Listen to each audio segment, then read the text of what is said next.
Hi guys, and welcome to a tutorial on Wi-Fi hacking with Reaver. In order for you guys to follow along on this tutorial, you will need Kali Linux. You'll either need this on a bootable live USB, a bootable live CD, on a VMware installation, on your system itself, on Kali Nethunter on your mobile phone or tablet, as well as any other version of Linux, which if you have that, you will need to install tools yourself. It's not that difficult. I will be showing in a future video how to do a bootable live USB with Kali, as well as possibly a VM installation. In other videos, I'll be showing some Kali Nethunter stuff off as well if you happen to have that. If this video is already made, you'll see it in a annotation or in the video description. In addition, guys, you'll also need a wireless card that supports monitor mode. You can look in the video description for a list. It's the non-exhaustive, there's just a few that I know of, as well as doing your own research. If you're in a store, just Google the model number of the wireless card you're looking at and monitor mode next to it to see if it supports it. You may need to install monitor mode drivers. Okay guys, so today we're going to be talking about how to get a Wi-Fi password with Reaver. We're going to be exploiting something called WPS, which is Wi-Fi protected setup. Now, Wi-Fi protected setup was created so that you didn't have to enter a long PSK, WPA password into every device you own. You could just press a button and the password could be sent over the air. There's also some other ways of having the password sent over via PIN codes. The one we're going to be exploiting is a PIN code that is stored on the router or access point, and that PIN code, once you get it, it's 8 numbers. It's 8 digits long, which is gives you just shy of 10 million different combinations, which only takes about 12 hours to brute force in Reaver on most systems. So what we're going to be doing is getting that PIN code, and then we enter that PIN code, and we will be receiving the passcode right over the air. So the first thing you're going to need to do is plug in that monitor mode card into your computer, then run ifconfig. You'll need to open a terminal window. First, you'll click this on the side here, and then run ifconfig. Now this is going to show us our networking devices. So you can see our Ethernet card here as Etho0, our loopback device is LO, and if you have a wireless card already integrated into your system, it will be called WLAN 0 if this is a desktop, or a system that does not have a wireless card built in, then the card you plugged in may be called WLAN 0. If you already have the card plugged, if you already have that internal card and you plugged in a new one, you should see WLAN 1. This could again be different names. So WLAN 1 is my card in question. So what we're going to be doing now is starting the card in monitor mode. There's another way to do this, but this is my favorite way. Type in airmon-ng, then start WLAN 1, and this is going to start monitor mode on that WLAN 1 card. Airmon is just a program that starts monitor mode, and then start is a command that tells it to mode, and then you're typing in your wireless interface, which is WLAN 1. And you can see here, it's going to tell us that there is three different processes that may cause problems. I haven't had any issues with this attack with those processes running. So we can see monitor mode is now enabled on WLAN 1 and WLAN 1 mon. So that's what we're going to be using from now on if we need to reference the card. So now I'm going to clear the screen here. So now that we have the card in monitor mode, we need to find a router that is vulnerable to this attack. So we're going to run wash -i LAN 1 mon, or whatever your card is named, and this is going to show us a list of access points. Now I've set up a test access point, a target access point here that I know is vulnerable, and we're going to run. Now we're going to see a couple of a list generated here. We're going to see the BSSID, or also known as the MAC address of each of these access points, and as soon as our target network is shown here, I'm going to stop the command. So it hasn't shown up yet. There it is, target network. Oops. Alright, so we're going to press Control and C. That's going to end the command so that we now can see the list. So I'm going to copy the BSSID of the target network, which is the MAC address. This will not change. Oops. This will not change even if the SSID ever changes in the future. So I'm going to copy that. You can right-click copy, or you can press Control, Shift, and C together to copy as well. And now we'll see the RSSI is supposed to be the signal strength. For some reason that doesn't come through on my card.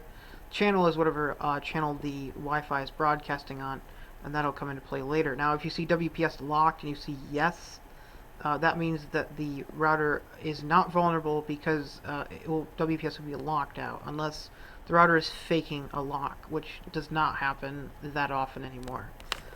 So next thing we're going to be doing is running Reaver to brute force that pin code. So you can ignore that last run of it. So type in Reaver -I will LAN 1 mon, or whatever your monitor mode card is, -B, and then you're going to put space, Control Shift V, or you can right click. I'm sorry about that. Right click and hit paste, and you'll get that MAC address pasted in there. And then I'm just to speed up this attack. You don't have to do this if you don't want to, but we can see here that our target access point is on channel 6. So we go -C, and then you're going to type whatever channel that is if you want to do that. And then -VV, which will show us super verbose mode, which will show us all the information that is going through. There's other options you could do here. Some of these may help you with some problems. I personally haven't had much luck with Pixie Dust is actually supposed to help run the attack quicker. I can try that after we've run this. We can put an uppercase K in just in case. But we have to know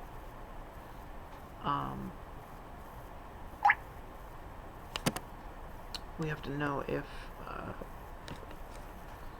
how we want to run that attack. So I'm just gonna run it like this. I already have a previous. You won't get that though. So you'll see output like this now, and you want to let that go. It can take up to 12 hours to, sometimes even longer, depending on the router. But you're gonna want to watch the output, and what you're gonna be looking for here is right there. So hopefully it doesn't scroll past this. The pin count will say how many pins it's gone through, and then the max number of key space ones it's going to try, and then the percentage complete.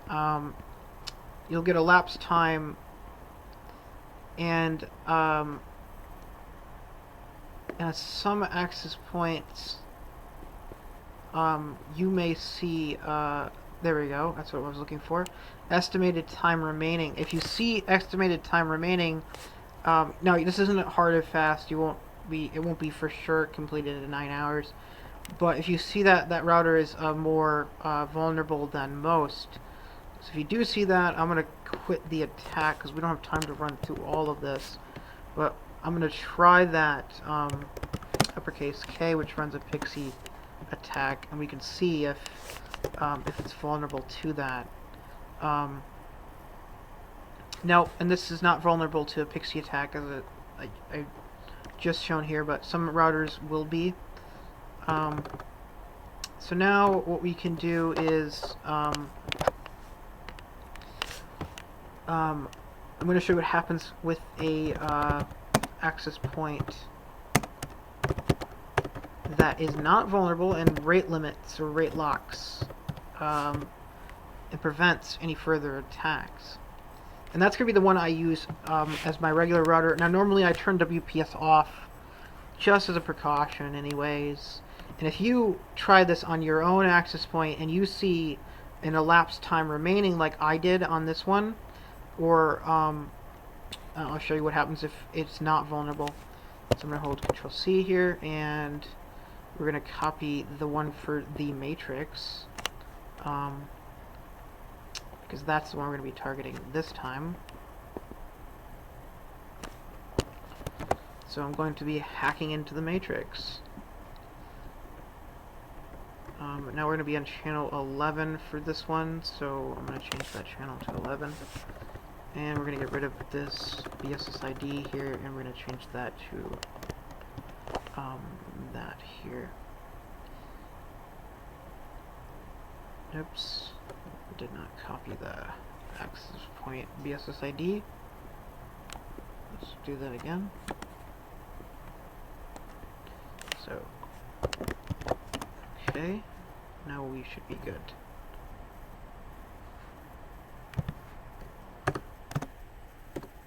Okay, so what I should see here, and it shouldn't take very long, is the router has rate limit. It usually happens after 3 or 4, 3 to 5 attempts, I think.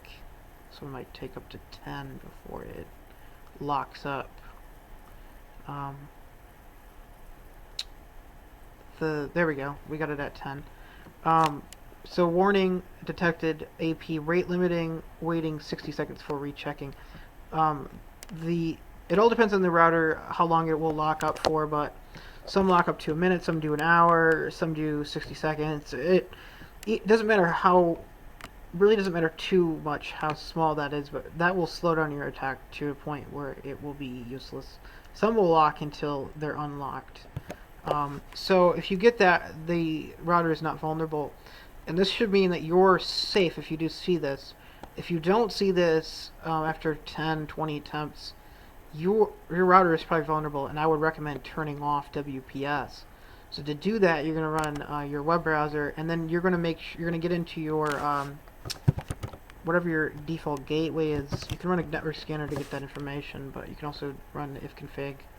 Now my net mask is, you can see that the end is 0, which means that, so this 255 on my broadcast, I can tell that my gateway is 192.168 or .2.1, which is the router's IP address, which will be the configuration page for the router. So what we need to do is go into Wi-Fi protected setup right here, and then if this is not the router that is vulnerable to the attack. This is my main router, but and then we're just gonna go off, and we're gonna hit save, and that turns off WPS. If you're vulnerable, that's what you're gonna want to do. If you can't do that, then you're gonna like I know in old Quest modems, you can't turn that off. I would turn your router into bridge mode, your modem into bridge mode, and then attach a external router to it, or get a better router if you can't turn that off, because that means you're very vulnerable to this attack. So that's how this works. I'm going to be showing you in later videos how to get another way to get WPA PSK pre-shared keys, or the WPA passwords through dictionary attacks, and why you shouldn't use words as your password. There aren't too many really effective ways to get the password. This is probably the best out there, and this doesn't always work 100% of the time, but when it does, it's guaranteed to get that code. So thanks for watching, guys. I'll see you later.